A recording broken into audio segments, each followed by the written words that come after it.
Ayan, good morning, Luzon, Visayas, Mindanao at sa buong mundo. Isang pinagpalang Sabado ng umaga, mga kapatid. Ayan. Hallelujah, June 28 na po.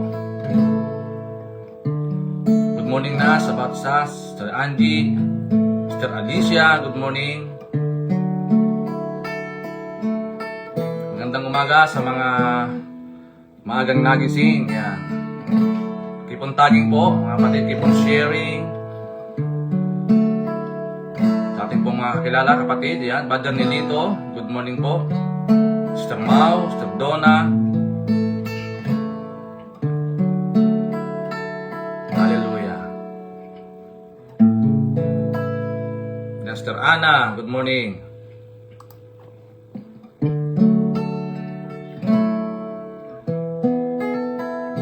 Bago tayo mag-umpisa, tayo po ay umawit sa ating pong Panginoon.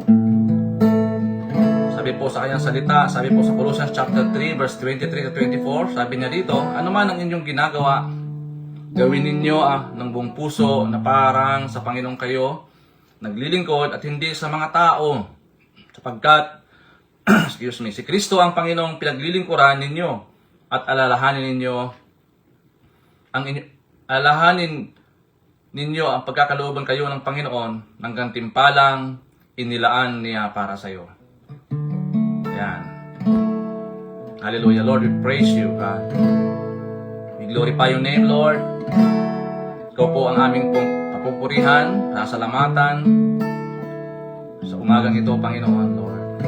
Because you deserve the glory, you deserve the highest praises of your people. Hallelujah. Sa bawat oras at sandali, makupuri sa iyo lagi,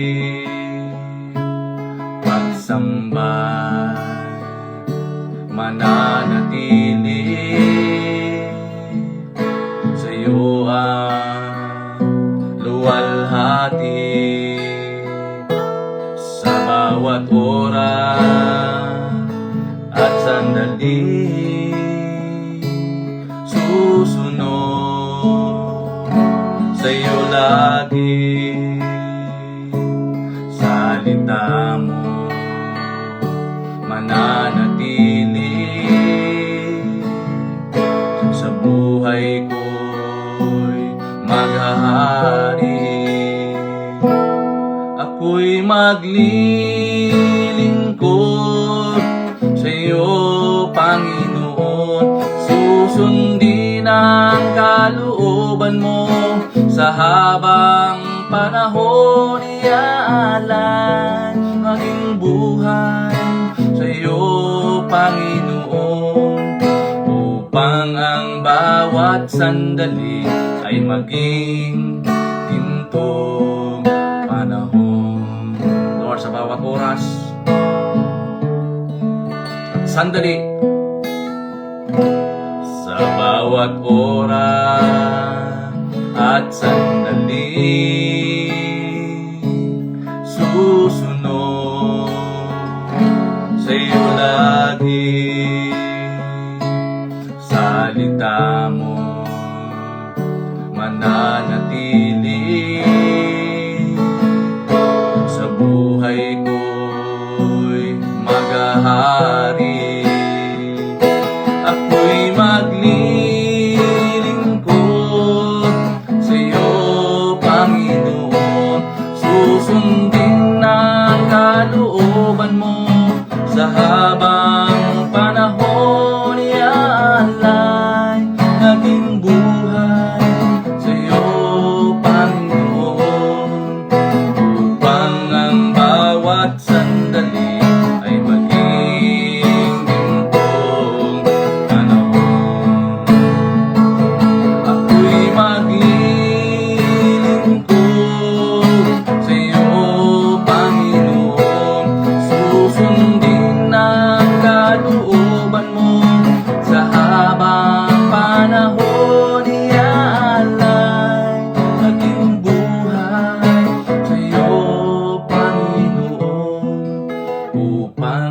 bawat sandali ay maging ginto panahon.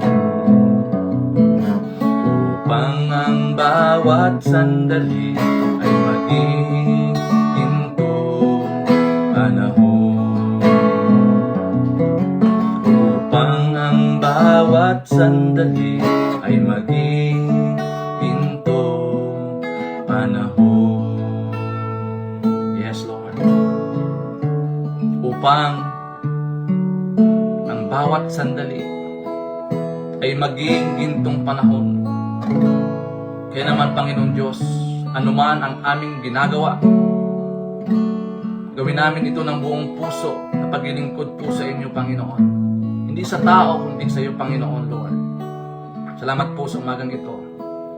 Umagang kay ganda, Panginoon, salamat po.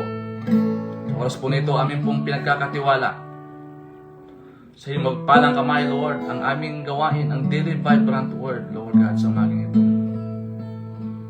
Lord, salamat po, ikaw po naghahari sa aming mga buhay. Salamat po sa pagising sa amin, Panginoon, sa araw po na ito. Meron kaming katiyakan, Panginoon.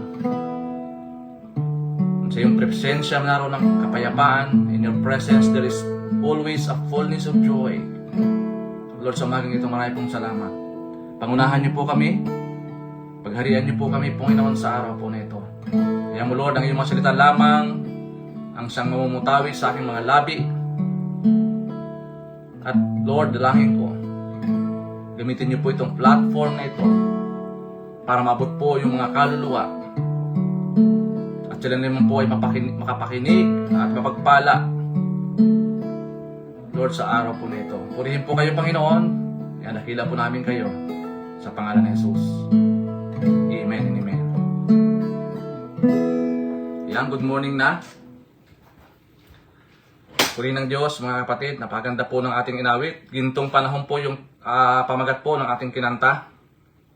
Yan, purihin ng Diyos. Good morning na sa lahat. Sir Perseus, good morning. Okay, good morning na po sa lahat ng mga naka-online. At mamaya, manonood pa ng replay, no? So, patuloy po natin suportahan ang ating pong Daily Vibrant Word. I-share po natin. Mas malayo, mas marami pong maabot po nito, mas maganda, no? Para marami pong makapakinig, no? Sa ating pong Daily Vibrant Word. Okay? So, ngayong umaga, mga kapatid, without further ado, tayo na po ay mag-umpisa na. Good morning na po, Kuya Boyet. Ayan. So, ating pong topic is about the Lordship of Christ. The Lordship of Christ sa Luke chapter 6 verse 46 to 47. Sabi dito, why do you call me Lord, Lord, and do not do what I say? As for everyone who comes to me and hears my words and put them into practice, I will show you what they are like. Sa Tagalog po, bakit tinatawag ninyo akong Panginoon, Panginoon? Ngunit hindi ninyo ginagawa ang sinasabi ko, ipapakita ko sa inyo kung ano ang katulad ng bawat lumalapit sa akin at nakikinig sa aking mga salita at ginagawa ang mga ito. Purihin po ang pagkabasa ng kanyang dakilang salita, no? The Lordship of Jesus Christ. Ano po yung concept nito? Sabi po in the New Testament, the title Lord in the Greek Kairos refer to Jesus Christ and declare His divine authority, divine sovereignty, and ownership over all creation. Malinaw, divine authority, divine sovereignty, and divine ownership over all creation. Kaya pag tinawag din natin siyang Jesus, sabihin niya Lord. We are not only acknowledging Him as a master, but also proclaiming that He is God Himself, worthy of our worship, obedience, and love. To confess Jesus is Lord is to surrender. No, kapag atin pong bukang bibig na Jesus is Lord, ito po yung lagi natin naririnig ito sa mga GIL congregation. Jesus is Lord. Ibig sabihin niyan, to surrender to His rule and trust in His divine care. Full submission, full surrendering sa kanyang ruling, at sa kanyang sovereignty, no, mga kapatid. So, pag sinabi pong the Lordship of Jesus Christ, kaya nga sabi niya dito, bakit tinatawag ninyo akong Panginoon at Panginoon, ngunit hindi ninyo ginagawa ang sinasabi ko? Kasi ito po, ang maraming mga tao na tumatawag sa Panginoon na Panginoon, pero hindi naman sila sumusunod sa Panginoon. Di ba? Very rare po yan. No? Dito sa bansa natin, na pag tinanong mo, kilala ko naman si Kristo eh. Alam ko naman na may Diyos. Kaya lang ang problema, hindi nila sinusunod ang Diyos. Hindi sila tumatalima doon sa pinagagawa ng Panginoon. Meron pa dyan, no? Pag tinanong mo, saan mo gustong pumunta kapag ikaw ay namatay? Mabilis pa sa alas 4, sa langit.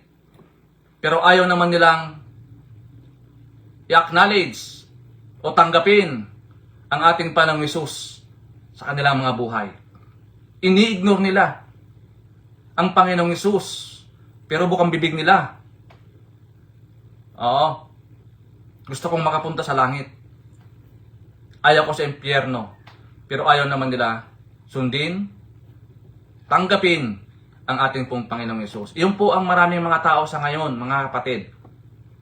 Kaya sabi dito, sa binasa natin ng talata,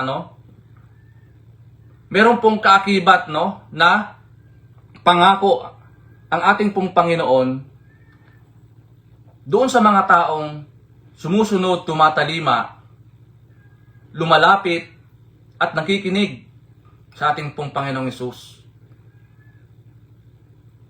Hindi sapat yung meron tayong kaalaman na may Diyos. Lahat naman ng, even si Satan, naniniwala sa na may Diyos eh. Ganun po ang pamantayan, panuntunan ng mga tao. Ngunit, hindi naman nila sinusunod ang ating pong Panginoon. God created and redeemed us to be His own. Tandaan natin na tayo po ay nilikha ng Diyos at tinubos ng Panginoon sa kanyang banal na dugo. Sa Revelation chapter 4 verse 11, God did not create us to live in sin, in slavery to Satan. Wala po yun sa mind ng Panginoon na lilikhain niya yung tao na mananatili o magpapatuloy sa paggawa ng kasalanan or in bondage, in slavery. He did not create us to live in futility. He create us for His pleasure. May magandang plano po ang Panginoon. Bakit niya po tayo ay nilikha? Kaya mahalaga natin na maunawaan ano ba ang ibig sabihin ng the Lordship of Jesus Christ. Tatlong punto, sabi po dito sa unang puntos, the Lordship of Christ brings order out of chaos. Kaya maraming mga tao na hindi nararanasan yung kapayapaan sa buhay, puro pagkaguluhan ang nangyayari. Kasi, out si Lord sa equation ng buhay. Hindi nila sinasama si Jesus sa kanilang mga plano. Opo, pag medyo sagana, nakakalimutan si Lord. Pag may problema, lalapit sa Panginoon, tatawag sa Kanya. Napaka-unfair, no, mga kapatid? The Lordship of Christ brings order out of chaos. Siya po yung magbibigay sa atin ng kaginhawahan, kapayapaan. Tatanggalin niya yung kaguluhan, no, sa paligid natin. Kasi alam ng Diyos, sumusunod tayo sa Kanya, nakikinig tayo sa Kanya, at the same time, mga kapatid, binibigyan natin siya ng kapurihan sa buhay po natin. Siya ang inuuna natin. Diba? Laging ito ang mindset natin. Na sa lahat ng bagay, unahin natin ang Panginoon. Put God first. Diba? Sabi nga ng mga quotation dyan, diba? Put God first and you will never be last. Diba? Pag inuna mo ang Panginoon, never kang magiging huli. Oo, mga kapatid. The Lordship of Christ order out of chaos. Siya po yung nagbibigay ng kaayusan. Di ba? Number 2, the Lordship of Christ leads us to true success. Kaya nga yung true success ay nakakamta natin yan o nararanasan yan sa pamamagitan ni Kristo. Kapag may Kristo tayo sa buhay, idadirect niya tayo sa tamang daan, tuturuan niya tayo kung paano gawin. Diba? Sa po yung source natin. No? Kapag siya ang source natin, mga kapatid, unlimited. Lahat available. Hindi lang barya-barya. Unlimited, mga kapatid. Kaya nga, marami po mga tao unsuccessful. Though marami silang ari-arian, marami silang financial na blessing, pero hindi sila successful sa buhay. Kaya nga, hindi po talaga pera ang sukatan eh. Hindi talaga pera ang sukatan, mga kapatid. Sabi nga yung ating pinag-aaralan, yung pinakamatinding problema ng sangkatauhan, akala natin pera, hindi po, mga kapatid. Kasalanan po yung pinakamatinding problema. Na walang ibang magbibigay ng solusyon dyan, kundi ang ating pong Panginoong Hesus. Mga kapatid, the Lordship of Christ lead us to true success. Siya po yung magbibigay sa atin ng tamang katagumpayan. Kasi yun ang nais ng Panginoon sa atin, mapagtagumpay tayo sa lahat ng bagay. Ayaw niya yung kanyang create ay lulugo-lugo or walang patutunguhan. Unsuccessful. Ayaw niya po yun. Kaya nga, di ba, sa John 10:10, di ba? Pangako niya sa atin na siya po ay bibigyan tayo niya ng buhay na masaya, kasiya-siya, ganap. Wala pong ibang bagay na hinangad ang ating pong Panginoon. Sa buhay natin, na tagasunod ni Kristo, tumatalima sa Kanya, na may papahamak niya. Hindi, wala pong ganon. Wala pong scam sa Panginoon. Yung mga tao lang ang mahilig maganyan. Mahilig mag-scam. Yung mga scammer natin. Mahilig na tawag niyan, manglamang sa kapwa. Yan, mga kapatid. So, kapag sumusunod tayo sa Panginoon, ililid niya tayo doon sa tamang proseso. Gaya po ng Psalm, di ba? Psalm 23, He leads me beside the quiet waters. He restores my soul, di ba? Banayad. And number 3, the Lordship of Christ is our strong foundation. Sabi po sa Luke chapter 6, verse 48, siya ay tulad ng isang tao nagtatayo ng bahay na humukay ng malalim at inilagay ang pundasyon sa ibabaw ng bato. Nang dumating ang isang baha, humampas ang tubig sa bahay na iyon, ngunit hindi ito natinag sapagkat mahusay ang pagkakatayo nito. May diskarte. May tamang pundasyon. Hindi shortcut. Perfect time. 'Di ba? May algorithm, may tamang sukat, may tamang disenyo. Hindi substandard. 'Di ba? Dito strategic yung ginawa nito sa bato eh. 'Di ba? Nagtayo siya ng bahay doon sa ibabaw ng bato. Kasi alam niya yung firm foundation, matibay yung bato eh. Kaya yung iba nagtayo doon sa buhanginan, 'di ba? Kunting baha, kunting ulan, no? Guguho po yun dahil wala pong matibay na pundasyon. Kasi si Jesus ang ating foundation. He is a firm foundation, mga kapatid. Paano natin i-apply? No? Number 1, surrender all your stubbornness to the Lord. Minsan kasi, marami pong mga, kahit na Kristiyano, na matigas pa rin ang ulo. Diba? Pinapangaralan na natin, sinisira na natin, kinakounsel na natin, pero paulit-ulit na ginagawa. Kaya nga nagtataka sila eh, hindi nawawala. Yung problema, paulit-ulit, pabalik-balik. Siyempre, pabalik-balik mo din kasing ginagawa. Di ba? Yung root cause, tandoon pa rin, hindi pa rin nawawala. Kaya nga, pagka problema mo pera, di ba? Kulang ka sa financial? Huwag kang mangutang sa 5-6. Oo. Kailangan mag-isip ka ng paraan para lumaki yung income mo. No? Matuto tayo doon sa maliit, papagatiwalaan tayo doon sa maliit. Minsan gano'n ang tao eh. Matigas ang ulo. Matigas ang puso. Stubbornness. Kaya nga, maraming mga hindi successful sa buhay dahil sa katigasan ng ulo. Lalo na sa mga kabataan ngayon, sa mga Gen Z.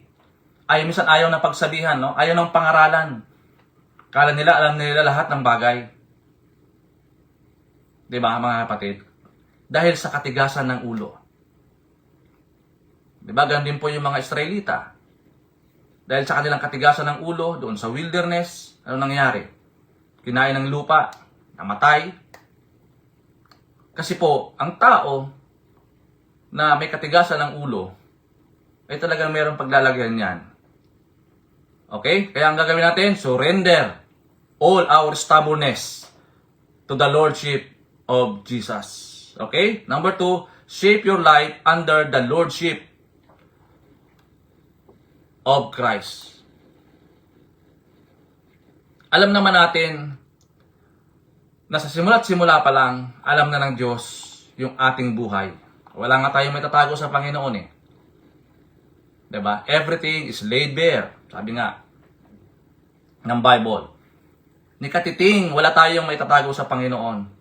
Siya po ang nagsishape sa atin, humuhubog sa atin. Alam niya from head to toe. Alam niya yun. Even our hair is numbered by Him. Ating buhok, alam ng Panginoon. Bawat hininga natin, alam ng Diyos yan. At meron siyang pakialam. Lalo na, kapag nakikita niya yung kanyang anak na nahuhulog doon sa bitag ni Satanas. Na ayaw niya. Na isa man sa atin, sa kanyang kawan, ay malis ng landas, mapariwara, madakit ng mga masasamang hayop. Pupurektahan niya ang kanyang tupa. Ganoon din po tayo mga kapatid. Kaya nga inuhubog niya tayo according sa kanyang wangis. Diba? Hinuhubog niya tayo kasi alam niya, we are Christ's image. We are representation of His image. Tayo po yun, mga kapatid. Gusto ng Diyos makita sa atin si Kristo sa buhay natin. Kaya nga yung pamumuhay na may kaakibat na pagsunod sa ating pong Panginoon. Kaya sabi doon sa text natin na binasa, hindi sapat yung lagi mong kino-confess na Lord, Lord. Pero hindi mo naman ginagawa yung pinapagawa sa iyo ng Panginoon. Kaya tuloy, chaos ang nangyayari. Hindi success. Why? Because hindi tayo tumatalima doon sa gusto ng Diyos ipagawa sa atin, mga kapatid. Shape your life under the Lordship of Christ. Kaya nga yung full surrender, pagkatiwala natin sa Panginoon yung buhay natin, wala man tayong magagawa eh. Di ba? Para tayong isang clay, di ba? Na hinuhubog ng Panginoon. Kasi gusto ng Lord maging successful tayo sa lahat ng aspeto ng ating pong buhay. Number 3, serve the Lord with excellence at all times. Serve the Lord with excellence at all times. Sa lahat ng ating mga ginagawa, itodo mo na, paghusayin mo na yung paglilingkod mo sa Panginoon. Na kahit na walang nakatingin sa atin. Dahil alam naman natin na meron pong unseen witness, si Jesus, na nakatingin sa atin. Kaya nga, kaiba tayo, mga born again, kaiba tayo, no? Kahit walang tumitingin, gumagawa tayo. No? Sa trabaho na lang, no? Marami pong mga ganon. Secular. Worldly. Gagawa lang kapag nakatingin yung amo. Pero pag wala yung amo, pakapi-kapi na lang, no? Tayo po hindi ganon, mga kapatid. Whether na walang nakatingin sa atin, pag sinabing trabaho. Ganun po tayo hinahangaan ng mga ibang mga country, no?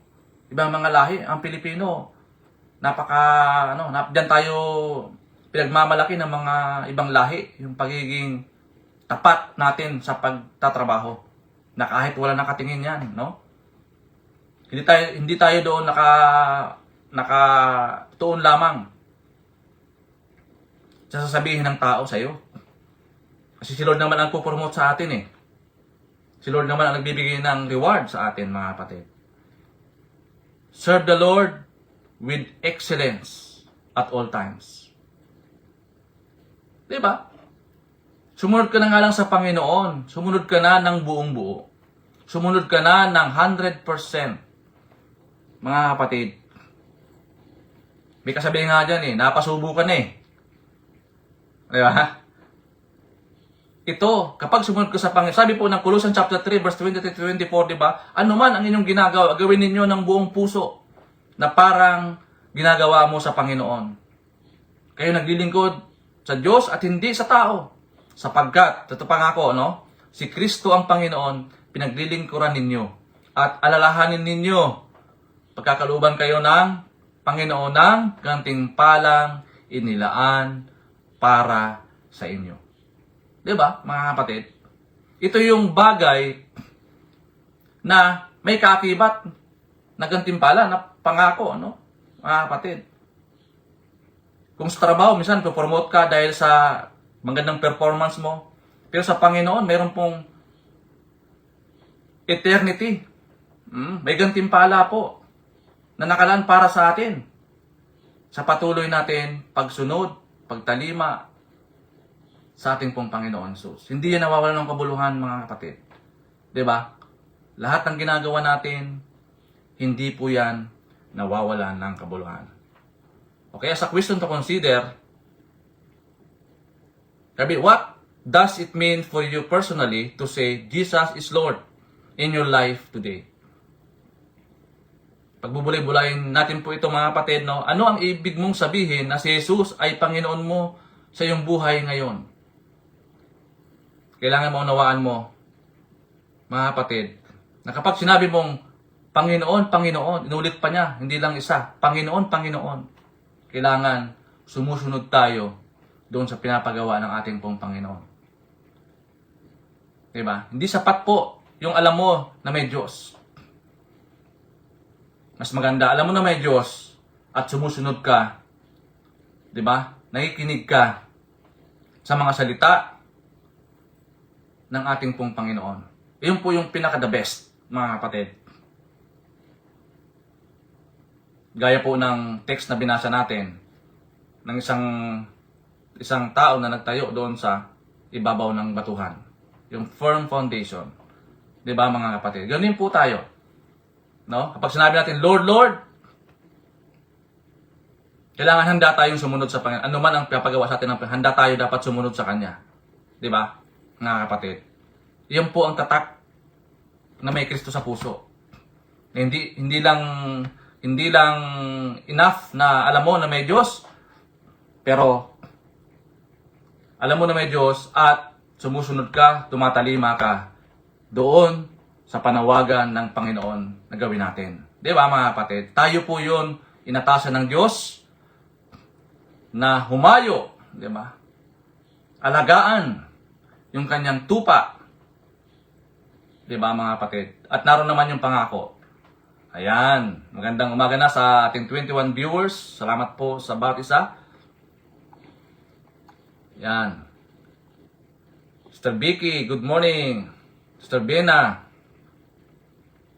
Sister Evelyn. Ayan, good morning po sa bawat isa sa atin. Ayan. Mga kapatid, maraming pong salamat sa inyong patuloy na pagsubaybay sa ating pong daily vibrant word. Tatay Erning, good morning. Gaya po ng ating kahilingan, mga kapatid, na patuloy po natin i-share ito, ating pong live, Facebook live, sa ating pong mga kakilala sa trabaho.